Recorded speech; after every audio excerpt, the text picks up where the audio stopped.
Hello everyone. आज से आप लोग का ऑनलाइन क्लास शुरू है और ये वीडियो जो है वो जैसा कि आप टाइटल में देख ही चुके होंगे कि ये वीडियो जो है वो क्लास 6 के स्टूडेंट्स के लिए है। क्लास 6 की इंग्लिश का ये जो फर्स्ट चैप्टर है, ये जो आपके स्लाइड में शो हो रहा है, और ये जो है वो है इनक्रेडिबल इंडिया। इनक्रेडिबल इंडिया का मतलब होता है अतुल्य भारत। जैसे कि आप देख रहे हो कि इस चैप्टर में जो है आपको इंडिया का मैप शो किया हुआ है, और टाइटल से ही क्लियर है कि हम लोगों को जो है इसमें भारत के बारे में पढ़ना है। तो देखते हैं हम लोग कि आखिर इस चैप्टर में पढ़ना क्या है। हम लोगों को दिया हुआ है कि incredible India from Kanyakumari to Himalaya, यानी कि अतुल्य भारत, कन्याकुमारी से लेकर हिमालय तक जो है अतुल्य Bharat. Having 29 states and seven territories that has mountain, plains, coast and desert, यानी कि आपको 29 राज्य और 7 यूनियन टेरिटरीज के साथ इसमें जो है कई सारे पर्वत हैं, कई सारे जो हैं आपके मैदानी क्षेत्र हैं, कई सारे आपके समुद्री क्षेत्र हैं, कोस्ट है, समुद्र तट हैं, कई सारे मरुस्थल हैं। Varied flora and fauna found here that provides it's a rich flourishing biodiversity. यहाँ पर जो है कई तरीके के वन्य जीव और जो है आपके वनस्पति भी पाए जाते हैं। वन्य जीव मतलब जानवर, पशु पक्षी, और वनस्पति का मतलब पेड़ पौधे। तो विभिन्न प्रकार के यहाँ पर वनस्पति और वन्य जीव पाए जाते हैं जो कि इसकी जैव विविधता को और ज़्यादा फ्लोरिश करते हैं, और ज़्यादा चार चांद लगाते हैं, और ज़्यादा उसको चरमोत्कर्ष पर पहुंचाते हैं। इंडिया हैड मेनी सिविलाइजेशंस, यानी कि भारत में कई सारे सभ्यताओं ने जो है जन्म लिया है, जैसे कि हड़प्पा सभ्यता हो गया, या आर्यन का सभ्यता हो गया, या मॉडर्न का सभ्यता हो गया। इन सब के बारे में आप हिस्ट्री में पढ़े होंगे।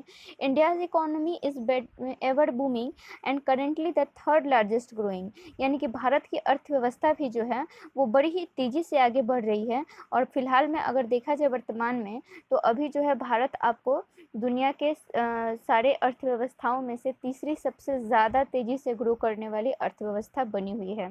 हालांकि फ़िलहाल तो अभी हमारे इकोनॉमी को बहुत ज़्यादा नुकसान पहुंचने वाला है लॉकडाउन से, लेकिन फिर भी इसको हम पॉजिटिव वे में लेकर चलते हैं।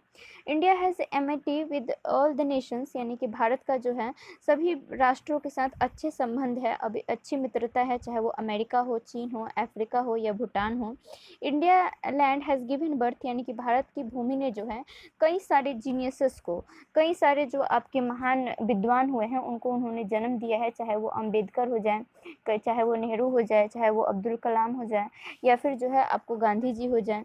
यहाँ पर हर धर्म के लोग रहते हैं, चाहे वो हिंदू हो, मुसलमान हो, क्रिश्चियन हो, सिख हो, हर तरीके के जो लोग हैं वो भारत की भूमि पर बिना किसी, विदाउट एनी फियर, यानी कि बिना किसी डर के रहते हैं। यहाँ पे हर एक धर्म का सम्मान है, और भारत जो है वो एक धर्मनिरपेक्ष, एक पंथ निरपेक्ष राष्ट्र है।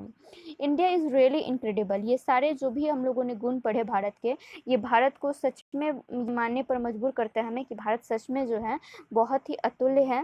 Through its heart and soul, चाहे अपने हृदय से, अपनी आत्मा से भारत जो है हर तरीके से अतुल्य ही अतुल्य है। अब आप क्या कीजिए कि इस वीडियो को पॉज कर लीजिए, और वीडियो को पॉज करके जो है आप इस चैप्टर का, इस पोएम को आप उतार लीजिए अपने कॉपी में, और फिर जो है आप इसको याद कीजिएगा। क्योंकि आप लोग बहुत मस्ती कर चुके हो लॉकडाउन में, तो अब थोड़ा पढ़ाई को सीरियसली लेने का समय आ गया है। तो आप इसको याद करके पॉज करके याद कीजिए, पॉज करके कॉपी कर लीजिए और फिर इसको याद कीजिएगा।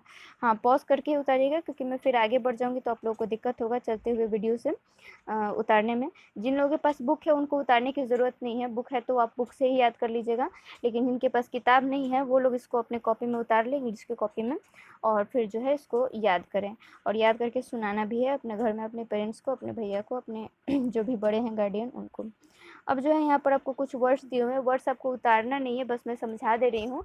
वर्ड्स और क्वेश्चन आंसर जो है वो आपको बाद में मिल जाएगा, मैं यहाँ पर सिर्फ आपको समझाने के लिए बता रही हूँ। फ्लोरिशिंग का मतलब होता है तेज़ी से और अच्छे से बढ़ना, तेज़ी से बढ़ना। सिविलाइजेशन के बारे में मैंने आपको बताया, ये सभ्यता होता है।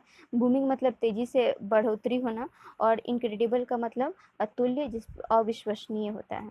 यहाँ पर जो है आपको टिक द करेक्ट ऑप्शन दिए हुए, जिनके पास किताब है वे लोग अभी ही टिक मार लें, और जिनके पास किताब नहीं है वो केवल समझ लें। जब उनके पास किताब आ जाएगा तो वो लोग जो हैं आपको फिर से इस वीडियो को प्ले करके और मार लेंगे, ठीक। तो फर्स्ट आपको टिक द करेक्ट ऑप्शन में है India is incredible from Kanyakumari to, कहाँ से है कन्याकुमारी से, हिमालय तक। तो भारत जो है हिमालय तक है, अतुल्य कन्याकुमारी से हिमालय तक, इसमें हिमालय के आगे आप टिक मार लीजिए। इंडिया हैज़ अ इंडिया के पास कैसी बायोडाइवर्सिटी है, तो फ्लोरिसिंग डाइवर्सिटी है, जो काफ़ी संपन्न जैव विविधता है यहाँ पर। तो फ्लोरिसिंग पे आप टिक मार लीजिएगा, फ्लोरिसिंग का मतलब होता है संपन्न। इसके अलावा जो है India has dash largest economy, Bharat का जो अर्थव्यवस्था है वो कितने नंबर पे तेज़ी से ग्रो कर रहा है, तो तीसरे नंबर पर। तो थर्ड के आगे टिक मार लीजिए। और यहाँ पर जो है भारत में हिंदू, मुस्लिम, क्रिश्चियन, सिख ये जो है कैसे रहते हैं, ये यहाँ के क्या हैं, तो इनहेबिटेंट हैं, यानी कि निवासी हैं। तो इनहेबिट के आगे जो है आप इसमें टिक मार लीजिए। अब जो है क्वेश्चन आंसर मैं सिर्फ समझा रही हूँ यहाँ पे, आप उतारिएगा मत, क्वेश्चन आंसर आपके घर पे पहुँच जाएगा। फर्स्ट क्वेश्चन है, how many states and territories India है, भारत में कितने राज्य और कितने यूनियन टेरिटरीज हैं। तो आपका चैप्टर का सेकंड या थर्ड लाइन ही यही था कि भारत में जो है आपके 29 राज्य और 7 यूनियन टेरिटरीज हैं। इसके अलावा जो है name some ancient civilisations of India, अभी जो है आपको स्टेट 28 हो गए हैं शायद, हाँ, जम्मू कश्मीर को अभी स्टेट का दर्जा नहीं मिला। खैर वो हम लोग क्वेश्चन आंसर में देख लेंगे, अभी आपको मैं सिर्फ समझा रही हूँ कि क्वेश्चन में दिया क्या है। क्वेश्चन आंसर आपको बाद में करके मिल जाएगा। Name some ancient civilisations of India, Bharat की कुछ पौराणिक सभ्यताओं के बारे में आपको बताना है। तो भारत की कुछ पौराणिक सभ्यताएं हैं, जैसे कि हड़प्पा सिविलाइजेशन है, आर्यन सिविलाइजेशन है, मौर्यन सिविलाइजेशन है, गुप्त सिविलाइजेशन है। तो ये सारे जो हैं आपके पौराणिक सभ्यताएं हैं। Right about the economy of India, Bharat की अर्थव्यवस्था के बारे में बताने आपको। तो भारत की जो अर्थव्यवस्था है वो वर्तमान में विश्व की 5वीं सबसे बड़ी अर्थव्यवस्था है, और ये जो है तीसरी सबसे ज़्यादा तेज़ी से ग्रो करने वाली अर्थव्यवस्था है। और भी कुछ पॉइंट्स है जो आपको नोट्स में मिल जाएंगे अर्थव्यवस्था से related. Who are the geniuses written about in the poem, इस पोएम में किन किन जीनियसेस के बारे में बात की गई है। तो उन जीनियसेस के बारे में बात की गई है जो कि आपको भारत की भूमि पर जन्म लिए हैं, जैसे कि बी आर अम्बेडकर हो गए, चाचा नेहरू हो गए, अब्दुल कलाम आज़ाद हो गए, गांधी जी हो गए।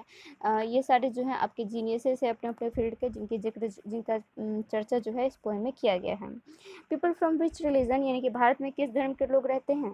तो भारत में हर धर्म के लोग रहते हैं, हिंदू, मुस्लिम, क्रिश्चियन, सिख, हर धर्म के लोग जो है विदाउट एनी फियर रहते हैं। नेक्स्ट जो है आपको कुछ सोच कर आंसर करना है कि आखिर बताइए भारत को इनक्रेडिबल क्यों कहा गया है। तो कई सारे इसके पीछे रीजन्स है कि भारत को इनक्रेडिबल कहा गया है। हर तरीके से एक एक पॉइंट जो है वो चैप्टर पढ़ाते हुए जो है क्लियर किया गया है। तो इसको आप लोग अपने वर्ड्स में भी लिख सकते हो या फिर नोट्स में, तो आपको मिल ही जाएगा। तो आप उसको लेकर टेंशन ना लें। आगे अगर आप बढ़िएगा तो राइमिंग वर्ड्स लिखने हैं। तो बूमिंग का राइमिंग वर्ड्स क्या हो जाएगा, राइमिंग वर्ड्स का मतलब होता है कि उसके साथ लय करे, ठीक है। तो बूमिंग का जो हो जाएगा वो क्या हो जाएगा कमिंग हो सकता है, ग्रोइंग हो सकता है।